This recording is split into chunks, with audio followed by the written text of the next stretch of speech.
Willkommen bei Thicker Than Blood, dem Heavy Metal Podcast.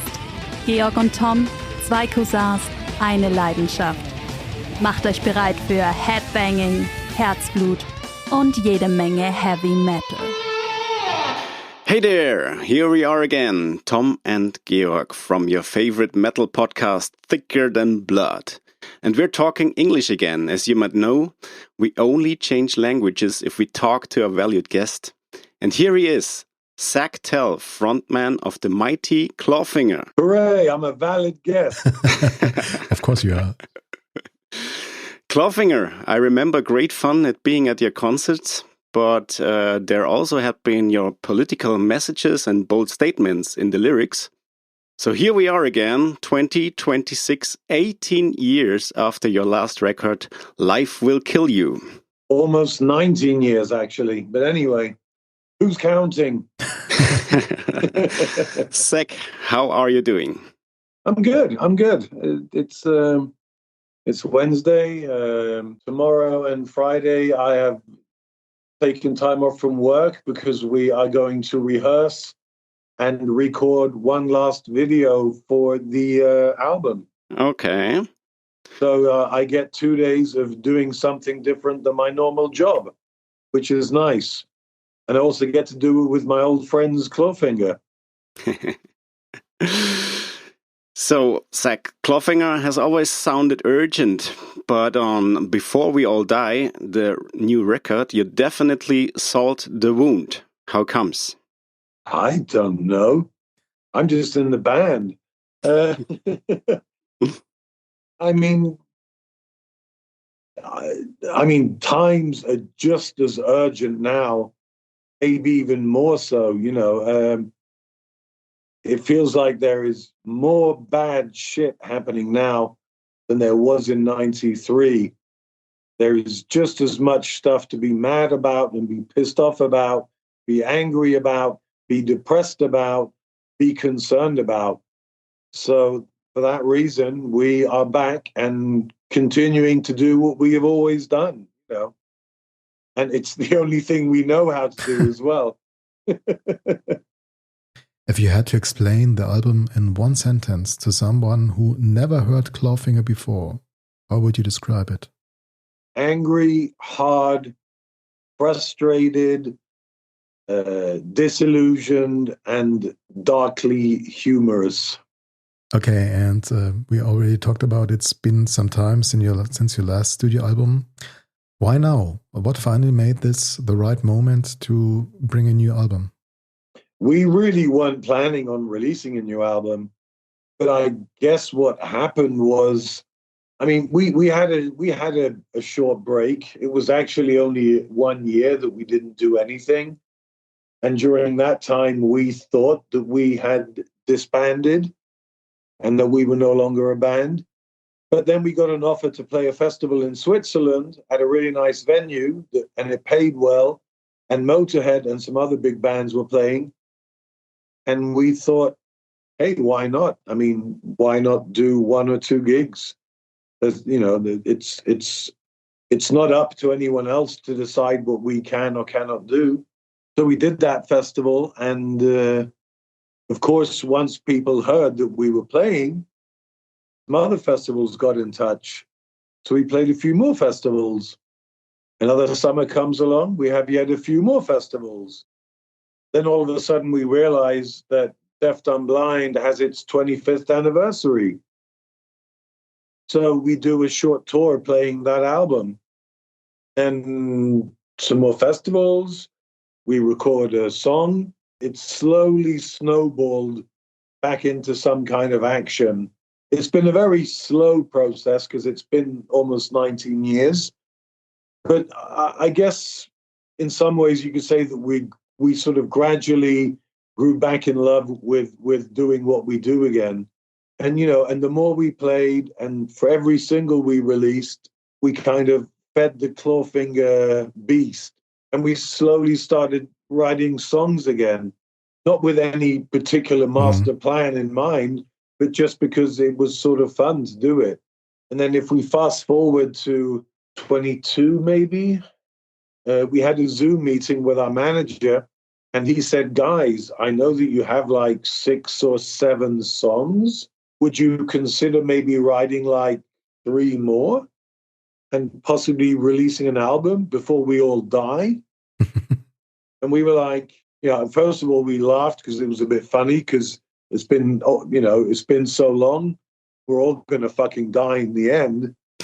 So we laughed about it. And then it was like, yeah, I mean, let's see if any more songs come out and maybe it is the right time to possibly release an album. We didn't have a record deal or anything. And there really, once again, was no master plan, but it just felt like we were in a good place and it felt like the time was right. And the simple reason it took so long is because back in early 2008, we ran out of money and could no longer be Clawfinger full time. So we did what most people had to do all the time, and that is find work so we can pay our bills. And once you do that, you're working 9 to 5, Monday to Friday. We also had kids, most of us at the time. There was also streaming happening and downloading happening. So, there wasn't the same kind of business there used to be in the industry. And, just life in general. Partners come and go. You lose friends, make new friends, fall out of love with people, fall in love with new people. I think during the time we were doing Clawfinger full time, I think we lost a bit of the spark. Because if you're constantly recording songs, then releasing an album, then going out playing that album, then going back into writing new songs, recording a new album, it's a bit like a guinea pig wheel. It's still one of the best jobs in the world, but it doesn't really matter because whatever you do full time, all of the time, it's easy to fall out of love with it a bit. Mm-hmm. We never didn't like it, but I think we just liked it a bit less towards the end. And, I think we just needed something else for a while to realize that we missed it. That was a very long answer for quite a short question. My takeaway, or one of my takeaways, would be people always wanted to hear you. You were invited to festivals, you played shows, and the fans, the people who are you important to, they wanted to hear your music. And I think that's an important point. And to be honest, I think it's the perfect time for an album like Before We All Die, because it's very energetic and has much content, much music, much lyrics that make you listen, that make you think. Georg, perhaps you could talk with Zak a little bit more about the writing and production choices. Yeah, Zak, what's the typical Clawfinger way to write new music? Well, obviously, in this day and age, there is a lot of file sharing. Mm. Number one, for geographical reasons, because our guitar player lives down in the south of Norway, 10 hours away from here. Our keyboard player and programmer, Jukka, lives up in the very north of Sweden, 10 hours in the other direction. And you're situated in the middle. I'm in the middle, and so is our bass player. And then our drummer is a couple of hours away to the side in another city. But at the same time, we have always been a band that has worked with bits and pieces. We've never been a rehearsing band. We have never written songs in a rehearsal studio. That's never been the way we've done music. And a big part of that is because Jukka has always been very interested in technical equipment. So whether it's technical equipment that is advanced for 93, or whether it's equipment that's advanced for 2026, it's just been a matter of adapting to the new equipment you have. But as for the songwriting process, it has to start with a first idea that triggers at least one or two members. Mm-hmm. So, for example, I have to hear an amazing drum beat that Jukka has made, and all of a sudden I've written an entire lyric in 2 hours. Or Jukka hears a guitar riff that the board has made, and that triggers him to program some awesome fucking drums. It always starts with someone getting like an idea that makes them enthusiastic. And then from there, of course, you always have to work on it. And it's not always easy. But as long as the foundation or the first idea is based on a good gut feeling and based on fun, then the rest of it will be a lot easier and more fun as well. And then it develops from them. There really is no one way of doing it, you know. As long as the end result gets us to where we want to be, then we don't care at all how it's done or what it sounds like even. It doesn't have to be specifically rap metal in the traditional sense of the word. We've never really cared about that. We just kind of got lumped in with the rap metal scene. I'm not saying we're not rap metal, but I'm also saying we're not rap metal. Okay, Zak. I think the album sounds very pure and direct. Did you force that feeling or did it happen naturally? We don't really need to force it. I mean, you have to remember we've been doing this for a long time, and already with the first album, we pretty much sounded the way we wanted to sound. You know, and as for the aggression part, or like the that comes fairly naturally because Bård is a heavy metal guitarist. Jocke is an old thrash metal lover at heart. I grew up loving old punk and old classic rap. You know, I mean, we come from that foundation, and the music we play is aggressive. So therefore, you know, the messages or whatever you want to call it will also have that approach. Is it harder to jump around on a stage now than it was in '93? Yes. Is it just as fun now as it was then? Yes. It's even more fun. It's more fun now because we're more relaxed about it and we're not as stuck up, and we don't have this stupid idea that we have to be serious just because we play serious music. You know, there's no contradiction in laughing, drinking beer, having a good time, and having something important to say. For us, it's like you can blend those two together. And if you can do that together with an audience, then even better. You know, we take great pride in trying to have a fun time when we play, and also trying to create an atmosphere where the stage and the audience sort of go down to the same level. We don't want to be stuck up rock stars, you know. I don't want to wear sunglasses at night and think I'm a cool fucking bastard. I want to be a guy in a band, drinking beer, having a good time, laughing, and getting some kind of message across. You know, it's in that sense, it's so much easier now than it was back then. Sounds good. No, it is good. It really is good. We have so much more fun with it now. We really, really do. Okay, Zak, let's dig into the album. Tom, would you do us the favor? And yeah, let's start with the first song. Of course, our listeners can't see it because they don't have a picture of Zak, but he's wearing a scum hat, which is a red cap, which has, I don't know how to say, some similarities to another kind of red cap of white riding that's more or less popular in another part of the world, especially in the US. And in the video, there's also, you can see a guy that resembles to a famous politician of our time. It could be anyone. It could be anyone, of course. I also suppose that the similarities at the cap are purely... it's a coincidence. It's a coincidence, of course, thanks. Yeah. But that's the heart of the question. Scum feels like a direct punch, but who is Scum in 2026? Are you talking about a guy, a system, a specific type of guy, or what are you talking about? Who's Scum? Kurze Werbung in eigener Sache. Abonniert Thicker Than Blood auf dem Podcaster eurer Wahl. Erzählt euren Freunden von uns. Und was uns wirklich am meisten hilft, ist die einmalige Bewertung des Kanals. Stay heavy! Well, I mean, I think most people understand that it is a guy with orange skin and blonde hair. I don't know who you're talking about.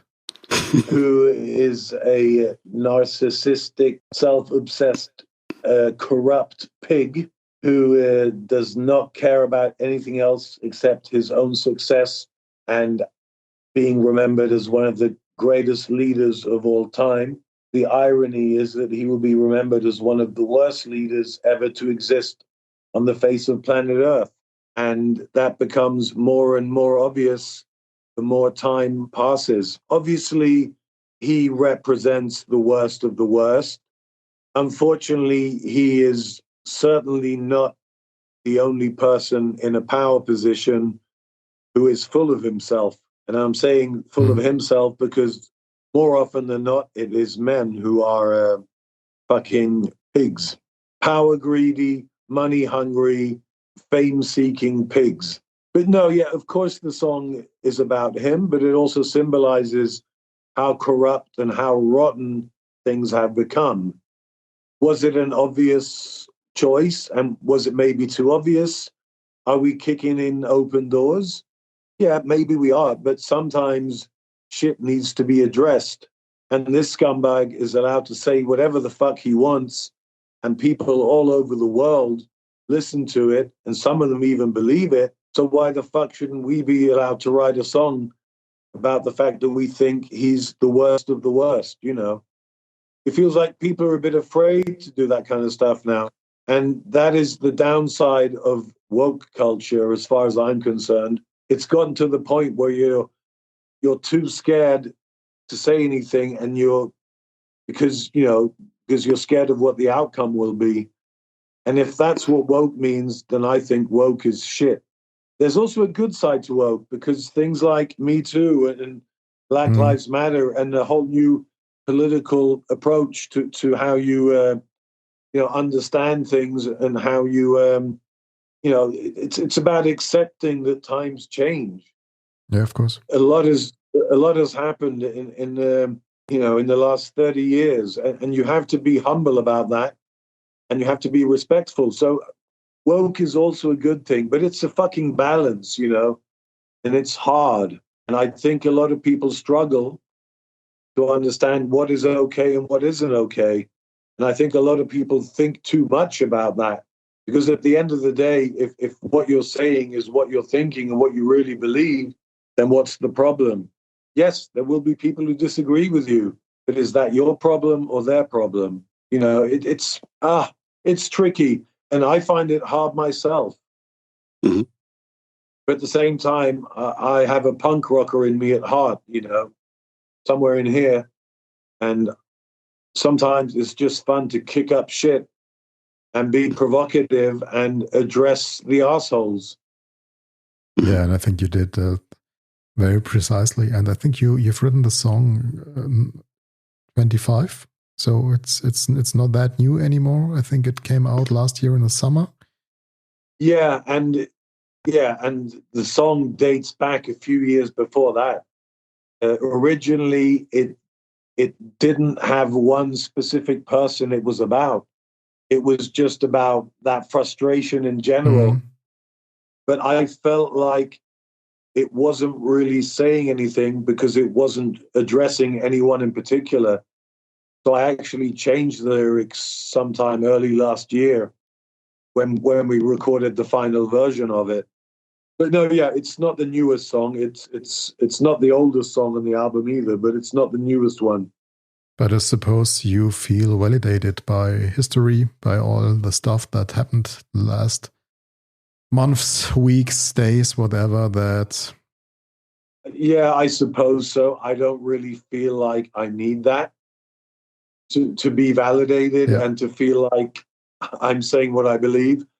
But and I'm not surprised either. Yeah, of course. Because he is. It's just like repeat after repeat, and it just becomes more and more absurd, and more ridiculous, and more obvious that he is completely out of it. It really is ridiculous, and he's allowed to sit there and be in charge of a country. It's embarrassing to the human race. As far as I'm concerned, in my humble opinion. But I know I am not alone in thinking that. Yeah, I think you're kicking in open doors at us. Georg, next song. Speaking of open doors, Big Brother, the next single. Zak, I love the details, like the sound of the charging flash in the song, but lyrically, is the song still up to date, or have we already lost this battle? You know, against being watched every second over the years? Well, I mean, it's yeah. We've already lost that battle, obviously. I mean, probably right now, someone from my iPad is getting information. We're all fucked when it comes to surveillance and cameras and you know, I mean, that battle is lost. But it's, you know, it's also addressing this strange need that people have nowadays to be seen and validated and heard, even if it's for completely pointless shit. Even if it means you're being a drunk idiot on television, having sex with strangers, and saying even stupider shit, it's almost like that's become more important. You know, it's more important to be famous than what you're famous for. And I find that really scary.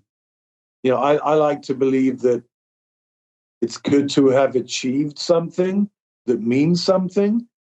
I don't see the relevance in walking around on a beach with a drink in your hand, showing off your muscles while trying to attract the opposite sex.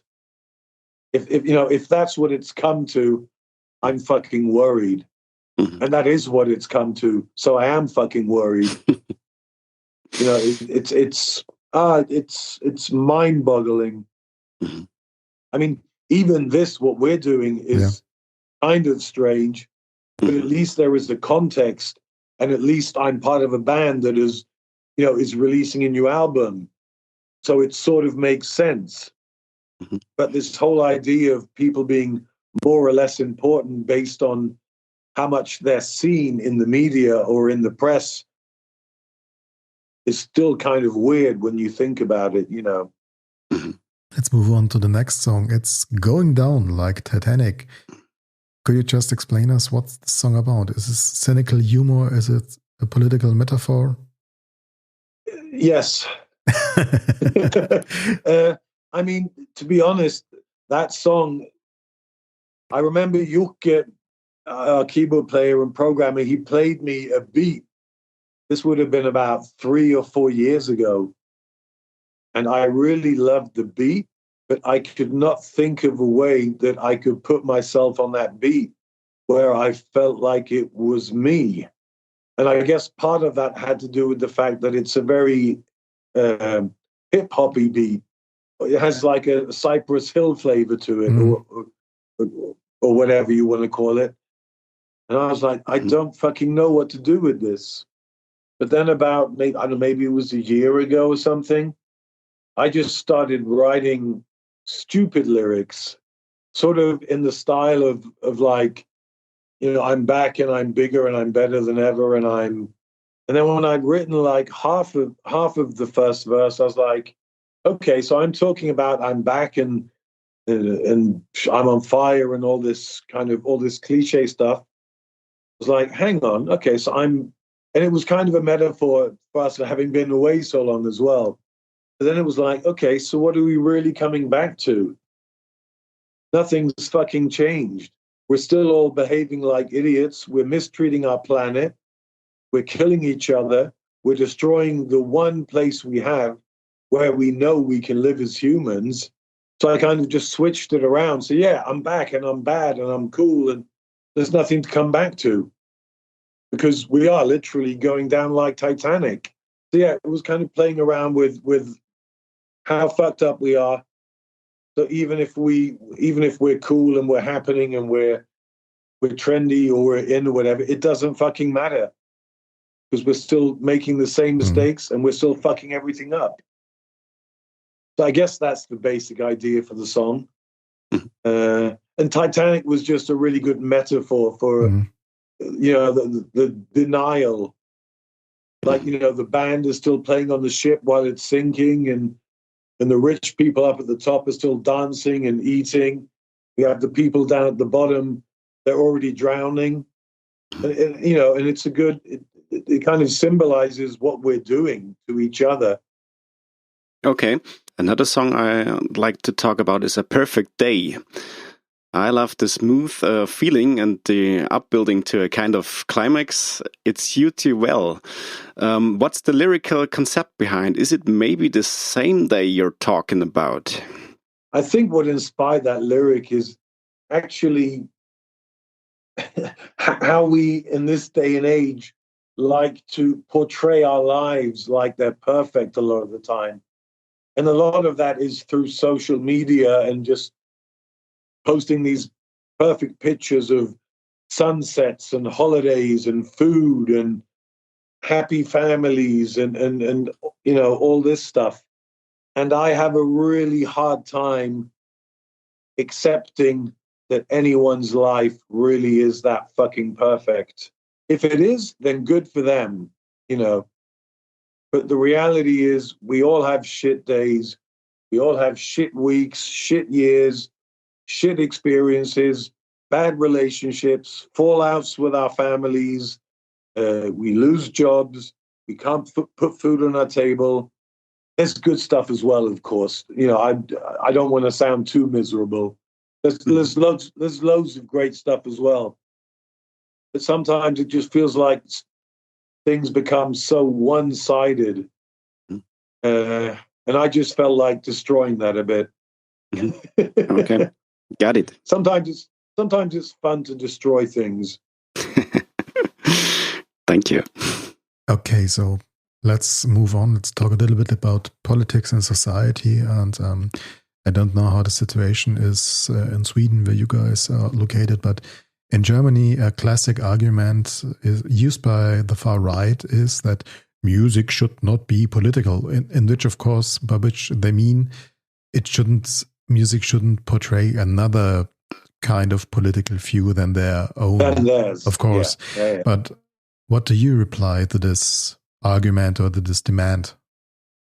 I think they should shut up and mind their fucking business. I mean, it's exactly the same here. We have a far right that has roots in neo-Nazi camps. Like like the old skinheads back in the 80s here in Sweden. They used to be Nazi skinheads. The only difference now is they're wearing suits and ties. They've let their hair grow out a bit, but it's the same fucking evil people. And they blame everything on the immigrants, and they blame everything. It's the same. And I think it's probably the same basically everywhere in the world. And of course, they don't want anyone with different opinions than them. Of course they don't. And of course, they say that because they know that most of the bands who do have opinions don't support their cause and don't support what they believe in. Yes, you always have the far-right groups playing their shitty whatever music it is. But those bands never make it big. The bands who make it big are the ones who don't agree with their politics.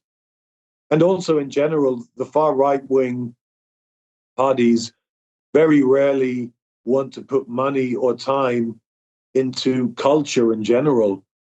They don't care about theater and music and it's not on their agenda, which is another reason to fucking hate them, apart from the fact that they're racist idiots with Nazi roots, a lot of them.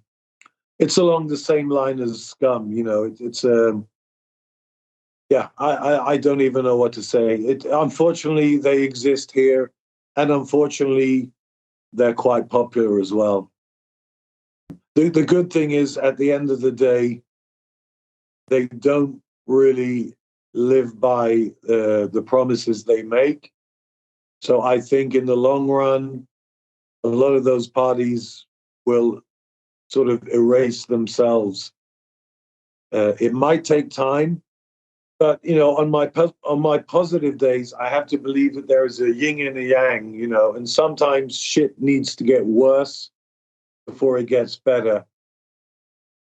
On my negative days, I just feel like we're all fucked and we're going to ruin everything. So it's different for different days. Okay, perhaps another point. How can you, as a band, as a band with a very clear point of view on things, how can you avoid to just preach to the choir? So, in other words, how can you avoid to only reach people who already share the same mindset? Is that our job? I suppose it's not your job, but perhaps you want to do it. Well, yes, we like to try and say things that mean something. But at the same time, at the end of the day, we started out as a bunch of guys who all like music, became friends, and have that in common. And where you go from there is up to each band, of course. I've never wanted to be in a band like Mötley Crüe or whatever. I've always liked the idea of in a band that is trying to say something. And that has a lot to do with me growing up with the protest music my mother liked in the 60s and 70s, and also having a love for old punk and the bands with, I guess, a slightly more political approach. So that's the way I like to do it personally. Am I trying to reach out beyond? Not really. I mean, I'm not a politician. I'm not looking for votes. I'm doing it, number one, out of love for what it is we do as a band. If we can reach people beyond that, that's great. I'm sure certain people, especially young teenagers and people in their early adulthood, I'm sure are more open-minded and possibly, the kind of people who would be interested in a band like us. But I honestly do not have a good answer for you. I don't know what the goal is. In a perfect world, we would be the biggest band in the world without selling out, and we would give all our money to charity and make the world a better place. Is that the truth?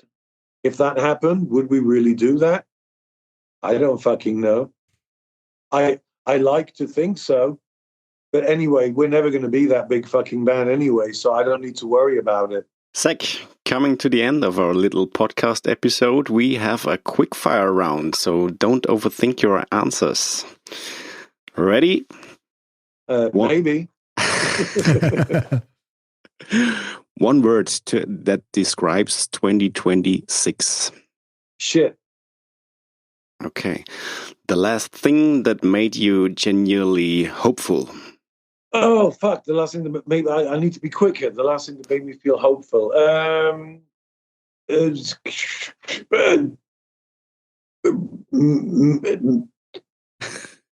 Every time I meet someone who is open and non-judgmental and you have a conversation that flows without any of you trying to figure out who the other person is.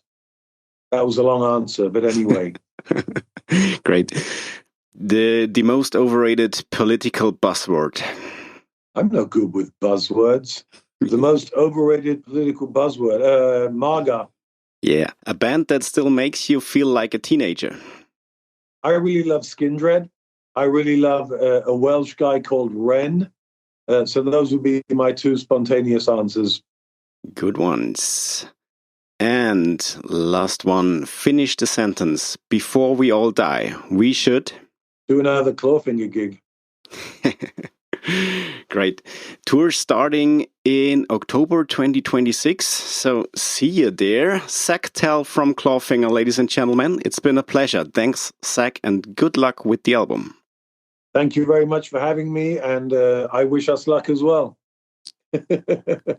Great. Take care, guys. Thank you, Thanks Zak. a lot. Bye. Bye. See you soon.